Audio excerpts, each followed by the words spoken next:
Hello, and welcome to the Monster Painter. This week, I'm going to paint up a monster. Here's the monster in question. All primed up and ready to go. And he is a nice vintage Ral Partha miniature made in England. How unlikely. And yep, we're going to paint him up. This particular miniature was found in a jobber's lot, a $20 bag of old miniatures that I acquired on Facebook. I did an entire video digging through that bag, and another video where I painted up the 9 dungeon dwellers, another old-time line of miniatures, that one produced by Heritage USA. Yeah, so this guy comes out of that same bag, which I seem to be mining for a couple of videos. And he is, like I said, a Ral Partha miniature, a company with a history almost as long as the hobby itself, with many ups and downs and convoluted twists and turns. The company goes right back to the mid-70s and was started in a garage by one seriously ambitious teenager. Our friend here, however, is from 1983, which is a definite up period for Ral Partha, and right in the heart of the first great RPG boom when Ral Partha was making those TSR licensed Dungeons & Dragons miniatures. And when I was a young lad swept up in that great boom, it was Ral Partha models that I was painting. And they truly have a lock. Well, they truly have that old school advanced Dungeons & Dragons vibe locked right down. I mean, seriously. There are a few things that trigger my nostalgia buttons like an old Ral Partha figure, getting me right back to those lost days of endless adventure and excitement. Such good times I had with my buddies in the basement on endless quests and endless excitement.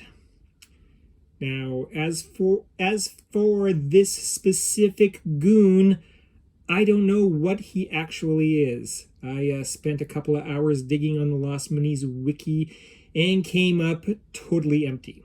Now, while the Lost Minis wiki is an invaluable resource, it's certainly not the most searchable website on the internet. So, if you know who this tough guy really is, please let me know in the comments below, because I want to know.